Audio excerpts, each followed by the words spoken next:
Good afternoon, and thank you all for joining us for our webinar today as we take a look at how the Victoria Hand Project is using 3D printing to provide low-cost prosthetic care in developing countries.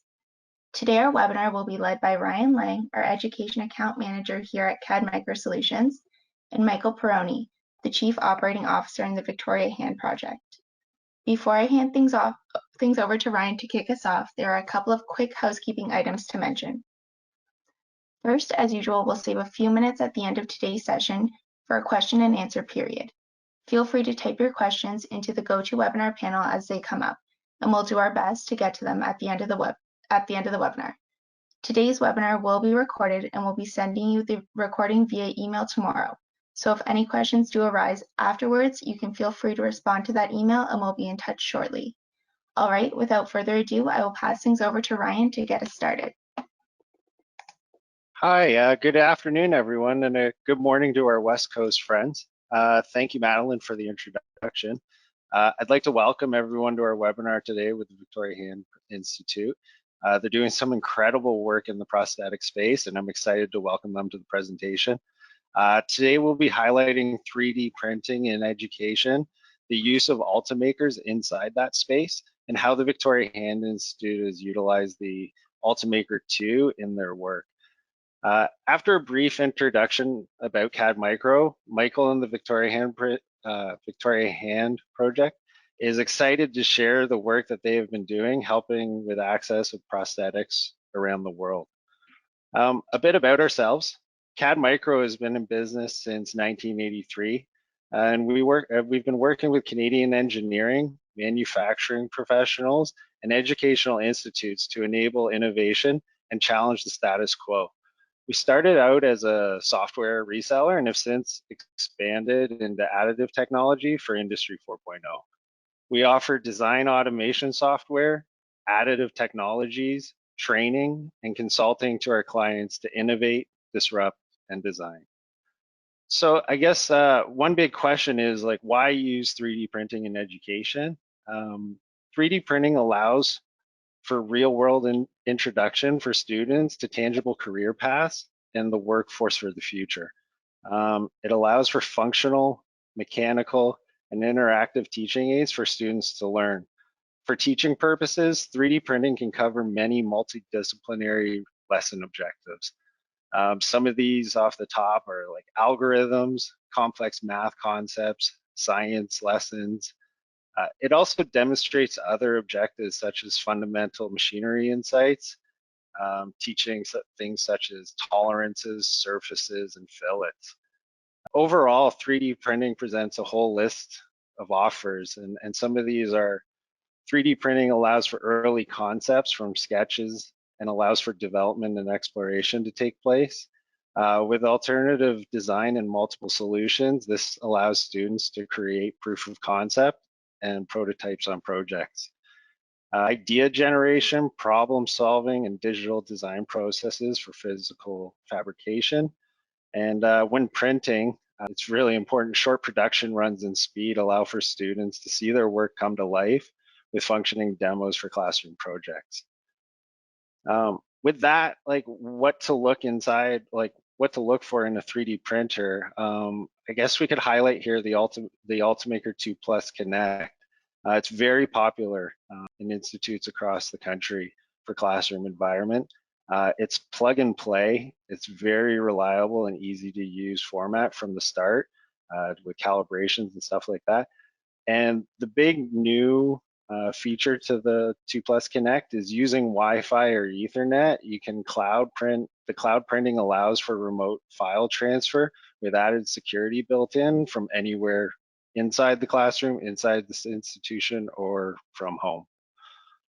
So that's pretty cool. Again, what to look for inside a 3D printer though, overall, many teachers ask. The build volume is probably very important for part size.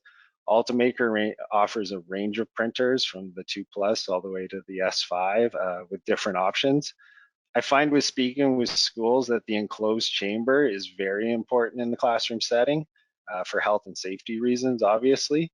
And although it is an enclosed printer, Ultimaker also has add-ons to their printer, such as an air manager, which enhance that air quality even more. Other things to look for a 3D printer is, again, time to set up. They're easy to use. Michael can speak to this more, but time to set up is second to none compared to other printers on the market. And also the ability to print composite materials and as well as a range of other materials. The open sourceness of it is fantastic.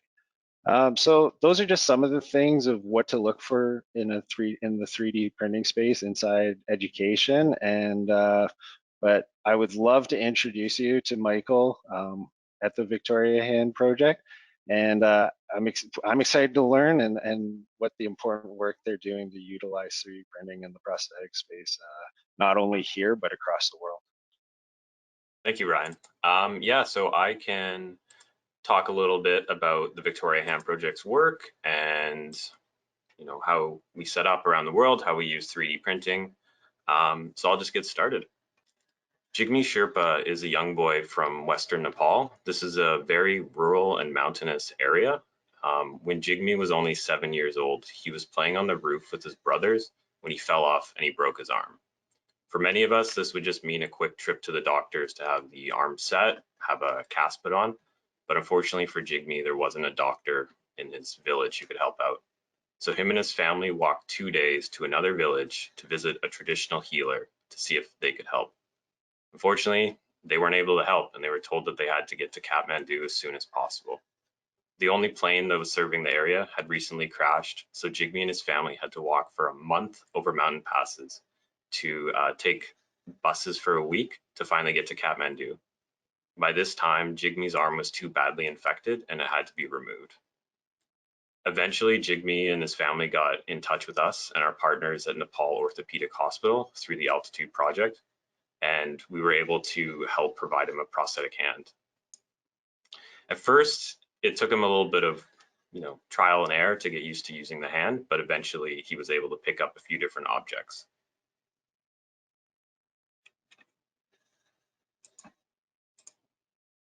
A few months after being fit, Jigme's caretaker reached out to us and told us how much happier he is since he received the prosthetic hand. Some of the other kids used to tease him, but now they don't. He even says it's like he has his real hand back. Unfortunately, for many people around the world, they also aren't able to access prosthetic care.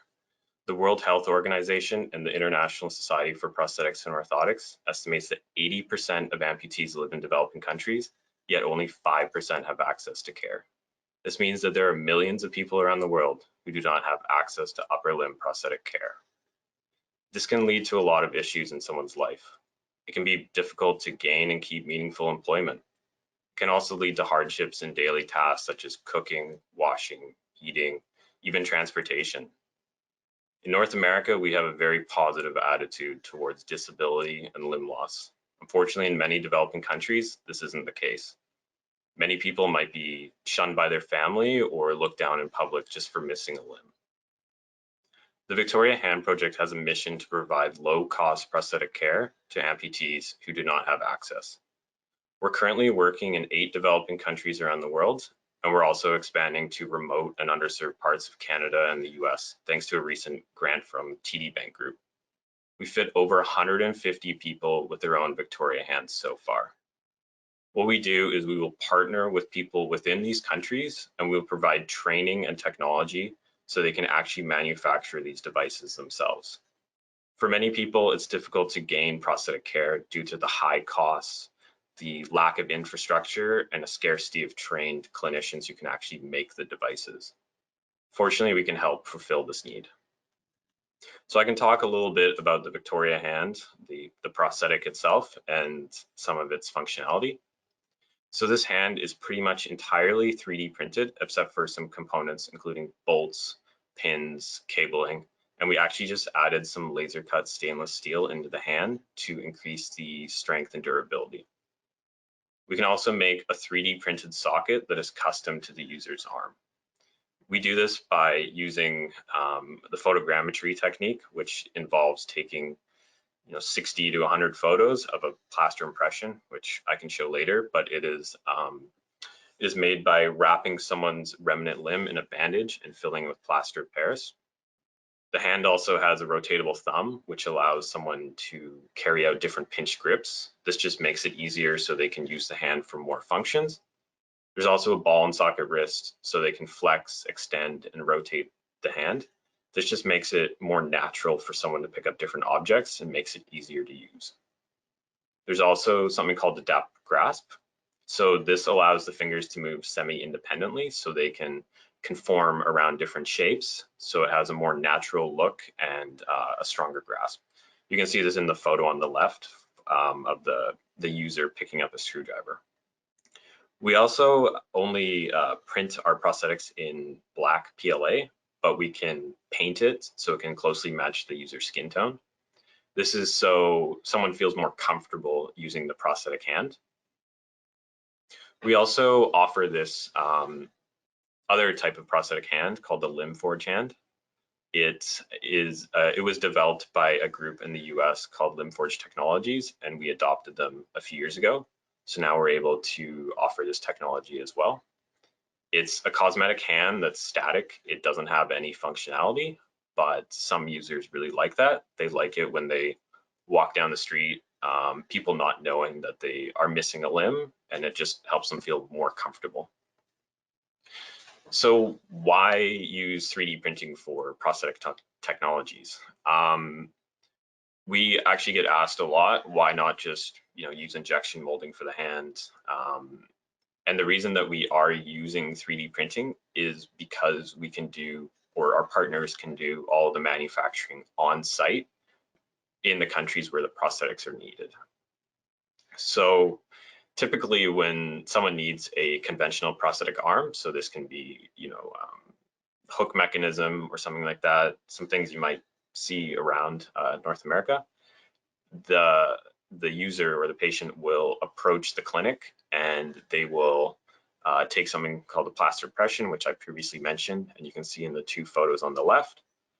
They will rectify it, which means they'll remove material in certain areas and add material. And then they will take a big sheet of plastic and they will put it in a pizza oven. And then when it's soft, they will wrap it around the plaster impression. And when it cools, they'll need to, grind off the excess and smooth everything out. And then they also need to add some adapters so they can attach the prosthetic component to it. And this requires a lot of skill and a number of skilled people, and it's time consuming. So what we do is, or our partners do, is they will actually make the plaster impressions same as before, but then they will hand this off to technology specialists and they will 3D scan this plaster impression so they get a computer model. So then with this computer model, they can insert it into a like a socket and cut out the shape of the person's limb. They can put it on the printer and it can be printed in just a few hours. So if somebody visits a clinic one day, they can be cast and measured, and the next day they can receive a fully operational prosthetic device. 3D printing also allows it to be made much quicker, as I mentioned. So somebody might, like with a conventional device, they will approach the clinic and they will ask about receiving a hand. Normally, these clinics in developing countries don't stock all of the components that are needed. So they need to order the device from another country, which is very expensive and might take weeks or months to receive. And then if there is a broken component with 3D printing, you can easily print one off. Whereas with conventional ones, they might need to order it again. 3D printing is also much less expensive than traditional prosthetics. We can make our entire hand for $100 US in material. This is around 1/10 the cost of normal prosthetic devices. We can also make very complex shapes with the 3D printers. There's some components in our hand, which you may have seen in the previous slide, such as the wrist, which couldn't really be made with traditional manufacturing techniques, or if it can, it would be very expensive. But with 3D printing, it's just very easy to make these complex shapes. Also, 3D printing is used to make the custom sockets. So even if we did use other manufacturing techniques such as injection molding, we would still need the 3D printers to make these custom sockets. And with 3D printing, it can be done very quickly.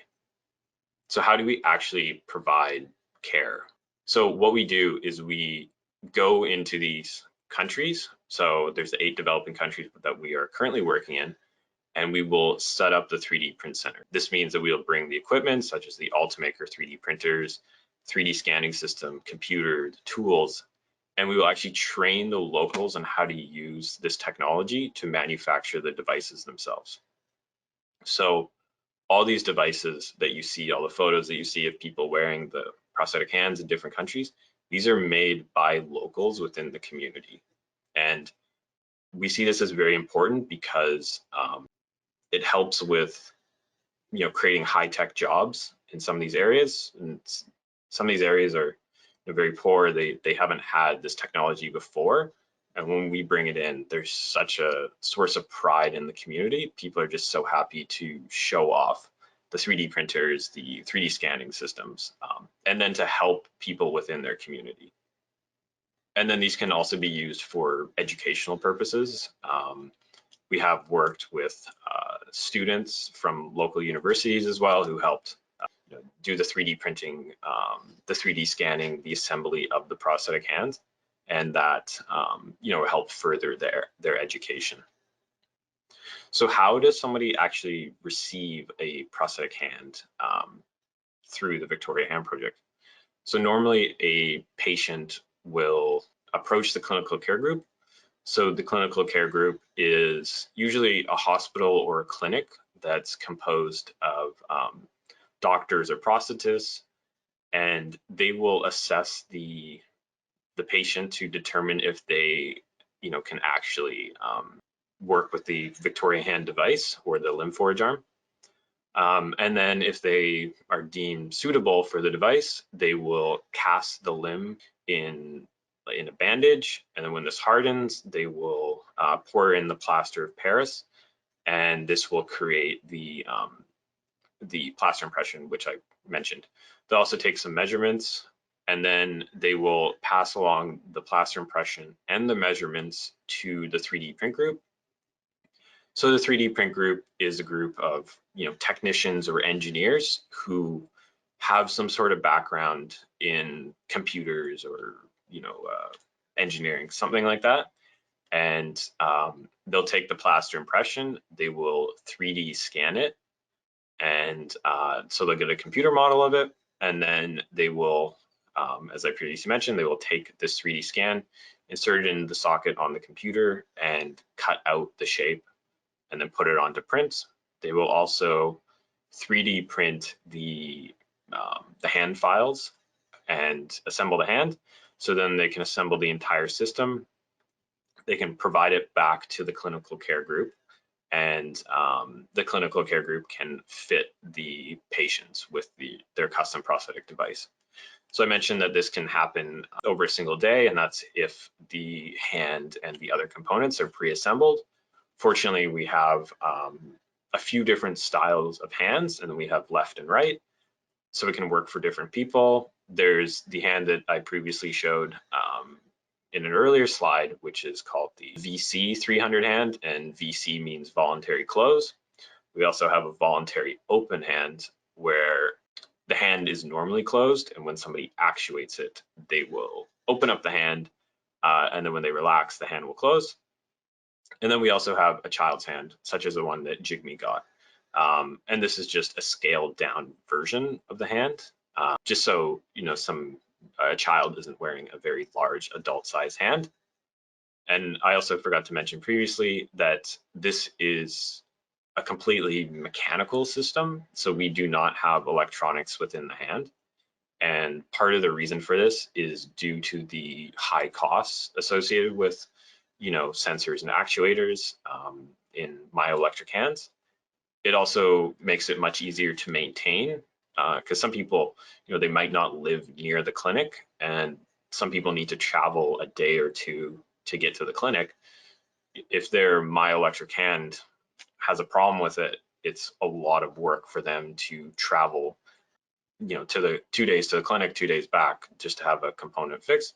And it's also just easier to carry out different tasks with, like, you can get the prosthetic hand wet, you can be a little rougher with it. We tell people not to be too rough with it, but you can be a little more rough with it.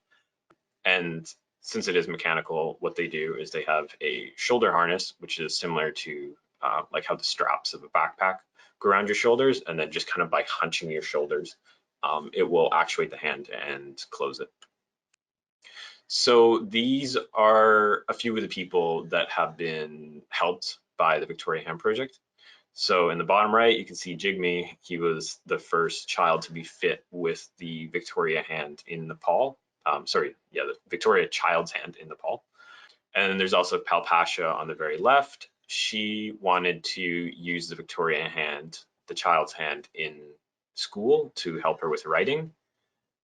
There's also Ebby, who is in Haiti, and she was one of the first recipients of the Limb-Forge hand. So you can see there, it's very natural looking. You might need to look twice to actually tell that she's wearing a prosthetic. And as I mentioned, the Limb-Forge arm doesn't have functionality, it's static, but some people just really like the look of it and prefer it for social occasions, and then might wear a Victoria hand for working out, going to work or going to school, doing tasks around the house. There's Saad from Egypt, and he wanted to use the Victoria hand for helping getting himself dressed. Unfortunately, after he lost his arm, he didn't like having to rely on someone else to help him get dressed, so he just wanted the hand for that. And then there's Yusuf, who is one of the first recipients of the Victoria hand in Egypt. He actually received a hand, I think it was in 2017 or so, and he outgrew it, and we provided him with a new Victoria hand in 2019. And that's a great thing with just 3D printing a new socket for somebody that's grown up a little. There's also other people here that aren't shown that use the hand for many different things. There was Celso in Guatemala who would use his Victoria hand. He had a voluntary open one, so that's the hand that's normally closed. And he would put a nail between the index finger and the thumb, and he would hold the hammer in his unaffected hand, and he would use that to set the nails so he could continue to be a carpenter. And then there is Christian in Ecuador, who unfortunately lost both of his hands in an electrical accident, and he received 2 Victoria hands. And he wanted to use the hands so he could continue working at an office job. It would help him with the phones and dialing. So, people just kind of find what works for them, what they want to use the hand for. So there's many different things that people can use the hand for, and we're always hearing about new things as well. So thank you for listening to the presentation. If you want to learn more about our work, you can visit our website or our social media pages shown here. And I wanted to leave quite a bit of time for questions because there's usually follow-up that people want to hear about. Thank you, Ryan and Michael. That was a great presentation. We do have a few minutes left for questions, so keep them coming. And we've got a couple in the queue already, so let's go ahead and get started. So the first question we have is for Michael. Many of us have seen other 3D printed prosthetic hands online that can be printed by makers at home or at work. Are Victoria Hand Project's designs open source, or can they be printed by interested people? Yeah, that's actually a question we get quite a bit because there are other prosthetic devices which people see news stories about all the time, social media posts about somebody printing a hand in their garage. And we think it's really great that it's helping fulfill the need for prosthetics, and very interesting looking prosthetics also, like something that people want to show off rather than hide. But the Victoria hand is not open source. The reason for this is because we want to keep the prosthetist in the workflow. We don't want somebody to be fit without a clinical care professional in the process. The reason for this is we want to make sure that the limb fits properly. There's no adverse effects from wearing the prosthetic device.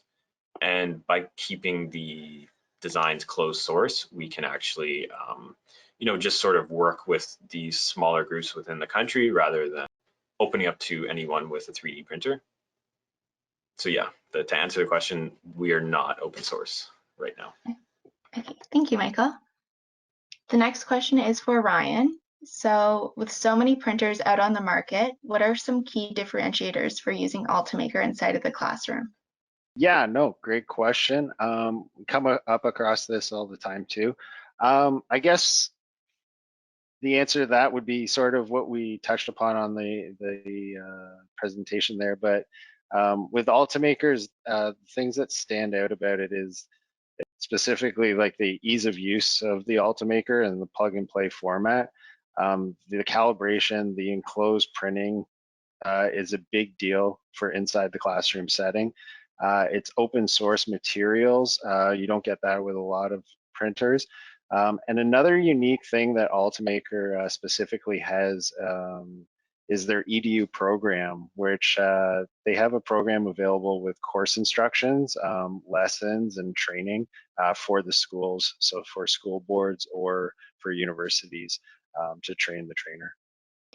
Thanks, Ryan. The next one is for Michael. Do you have a Victoria hand close by to show some of its features? Yes, actually I have one right beside me right now. So yeah, this is the Victoria hand. Showed the image of it, but you can get a better look at some of the laser cut steel in the hand right now. So previously, all the links in the fingers were actually 3D printed. It worked pretty well, but we thought we can increase the strength and durability even more with these stainless steel links. And yeah, I can actually show how this actuates. So I mentioned there's the shoulder harness. Sorry, it's so hard to show here. So this is like called a figure 8 harness, and it goes around the shoulders. There's this cable that's also attached to the harness, and just sort of by hunching the shoulders, you can pull this cable, which will actually actuate the hand. We have a device here on the tricep socket called force doubler. So it effectively doubles the input force into the hand, so somebody can pinch a lot stronger. And then let me know if it's hard to see because it is a black hand, but when closing, you can see with the adaptive grasp how one finger will make contact and the others can continue to close. So this will mean that the hand can really conform around objects very well. As mentioned, there's also the ball and socket wrist. So you can just open up a latch here, rotate it, flex, extend, and somebody can lock it down. They can do it with just one hand. And then there's also the thumb, which can rotate, and something that I actually forgot to mention. So when I close the hand, it will open again. You probably don't want that if you have to hold on to something. So there's something in the palm here called the back lock. If I turn that on, it will keep the hand closed so somebody can carry an object, hold on to something a lot better, and then they can just pop it back open when they want to release it. Cool. Awesome. Yeah. So with the hand, what grips does the adaptive thumb allow for? Yeah, so what you can do with the hand is some people, they'll just put it out to the side, and then they will have the hand like this, lock it in place, and they will use it to carry a bag. And then they can use their unaffected hand to carry out different tasks. There's also sort of a pinch grip, so somebody can just pinch between the thumb and the index finger. You can do a grasp, you can grab something a lot larger. So that's just what the thumb allows somebody to do very easily. Cool. And in the future, will you guys want to be making like prosthetics? That's actually a question we get a lot as well. At this time, we do not plan on it. There is another group that is in Toronto, I think, Nia Technologies, who is making low-cost 3D printed leg sockets, and they're doing a great job with their research and development. There's so many other things that we can use our 3D printers for. So as I mentioned, we take the printers to the country, we will train the locals on how to use it, and we leave the printers there. So there will be some downtime when it isn't printing hands. So we're doing some research on other sorts of devices that can be made. So there's these large printers right behind me, and they're called the Raise 3D printers, and they just have a large volume. And we're using those to do research into 3D printed scoliosis braces. So for people that don't know, scoliosis is it's when the spine has a curve in it. It can be sideways, it can be sort of forward and back. And somebody will require a brace to help correct it or prevent further progression of the curve.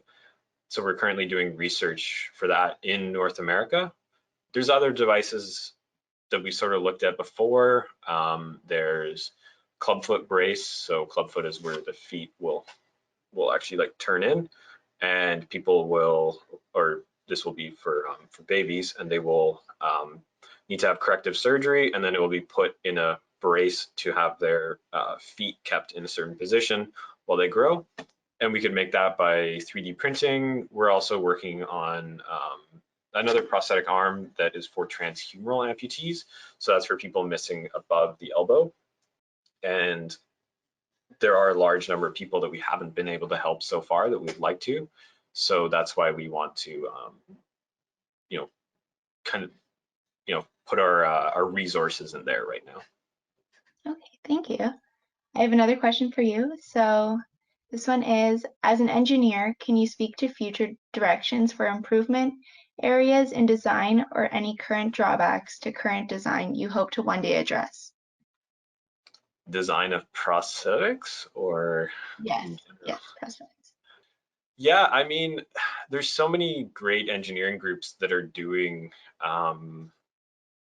more research and design of prosthetic components. So I'm sure that people have seen the other prosthetic hands out there, even 3D printed ones like the Open Bionics hands.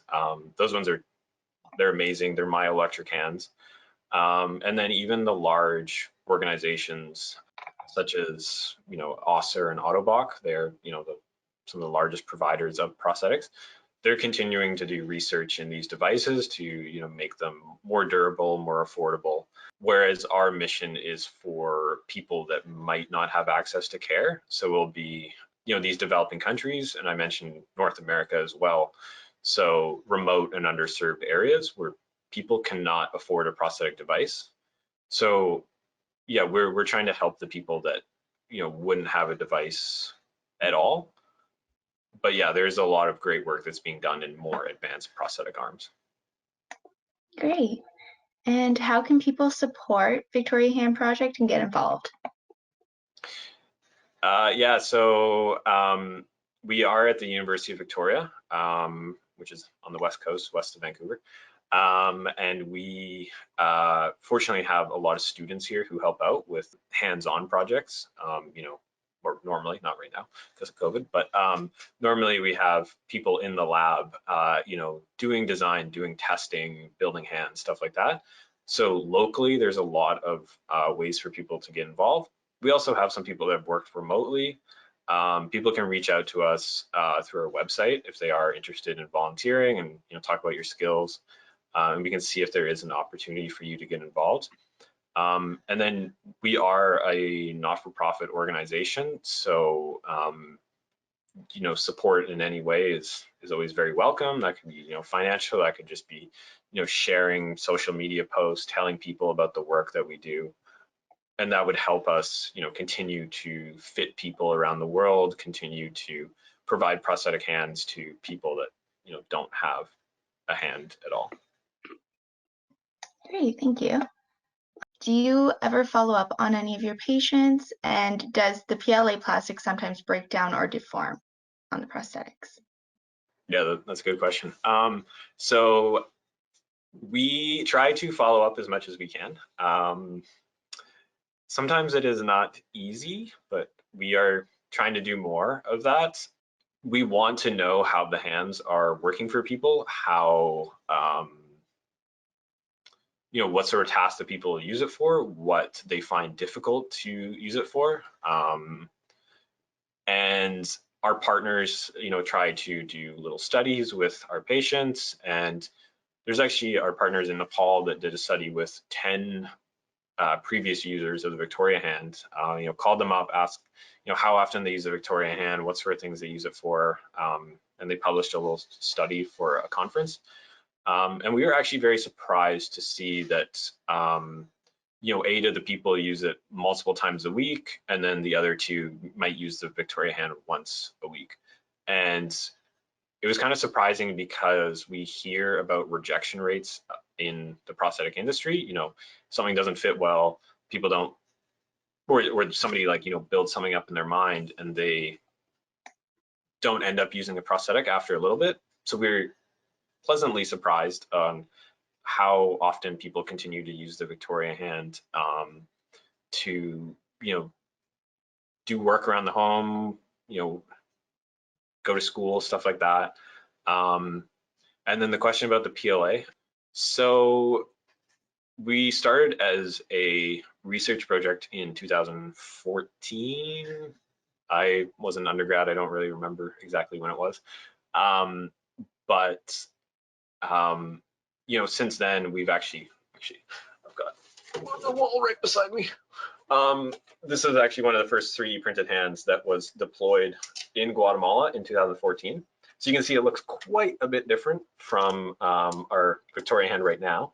And this was actually based off of a Victoria hand that Dr. Nick Dechev did for his master's thesis at the University of Toronto in the late 90s.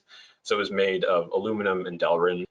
It was expensive to manufacture because it required, milling the components, a lot of a machinist time. So then when 3D printing actually came around, we, tried printing this out on the Ultimaker 2s, and it was tested in Guatemala. And I mean, this was in 2014, and it's still, this thing's still pretty solid. I'm not gonna, crank on it because the finger links are quite a bit smaller. But yeah, it's still holding up very well. And then since we are constantly doing improvements on the designs, we released our V200 hand, which is prior to the V300 hand back in 2017. And there are some people that were using the hands for a few years and they seem to like it. Some components will break. The fingers were the most likely thing to break. But the good thing with 3D printing is you can just print off a new component, put it in, and that's still someone's time to come in to have to drop the hand off and then pick it up later, and somebody's time to replace the components. So that's why we added in the stainless steel links. But yeah, the PLA actually stands up surprisingly well in many of these environments. Great, yeah. And then how did you become a part of this project? Yeah, I was an undergrad student at the University of Victoria studying biomedical engineering, and Dr. Nick Dechev, who was my professor at the time in a design course, he mentioned that he was looking for a co-op student to help with some SolidWorks design. I applied, I didn't get the job, but then I heard the next semester he was actually looking for another student, but he hadn't posted anything, so I just approached him and he hired me. So I did a 4-month internship with Victoria Hand Project, where actually that was before Victoria Hand Project because it was a research project. And then I continued to volunteer with VHP. I conducted different projects for course credit. And then I did another co-op internship in summer of 2016, where I went to Nepal and helped set up a new clinic there. So it was exciting, and I graduated, and then there was funding to bring me on full-time in 2017. So I don't know how things are at other universities, and I don't know where all the attendees are from also, if there are students, but at the University of Victoria, there are many student teams, many groups. I mean, Victoria Hand Project is a company, but we are at the university and we have students come by all the time. But I always recommend to students from all over to join these student teams, because you will learn skills that you will not learn in classes, and it makes you much more employable. I mean, everyone that we've hired at Victoria Hand Project as full-time or co-op students have been previous volunteers, because they've shown initiative, they've wanted to learn these skills, they've developed these skills over a few months or a year. And yeah, it's just a really great opportunity. Yeah, awesome. And are you guys working on any other technologies that use 3D printing? Yeah, so as I mentioned before, there was the scoliosis braces, which are currently being researched. This is, a huge issue all over the world, or scoliosis, the need for scoliosis care is. Fortunately, in Canada, there are ways that it can be paid for to help offset the cost, because it'd be expensive. But in many parts of the world, it isn't. And also, you need to work with an orthotist who can, make a brace for you. And some parts of the world, this isn't, always feasible. And the orthotist is very busy, so we want to use the same method that we are doing with the prosthetic hands, where they will, somebody will approach a clinic, they will, have their measurements taken and have a custom brace 3D printed by the orthotist. And this is the same sort of thing where we want to keep the clinicians in the loop. We want them to help out with fitting the devices. We don't want this to be non-medical professionals producing and fitting the devices, but we just see 3D printing as another tool that can help fulfill this need. Great. Yeah, so I think that's about all that we have time for today. If any questions do arise after we finish here, please don't hesitate to reach out to your account manager or apply to the webinar email, and we'll be in touch. If you would like to help support the Victoria Hand Project, sorry, Ryan, you can do so by following the link in the chat or on the screen. Once again, thank you so much for a great presentation, Ryan and Michael, and thank you all for joining us here this afternoon. Please stay safe and stay healthy, and we hope to see you again soon. Thank you. Thanks a lot, everyone. Thanks, Michael. That was fantastic and so interesting.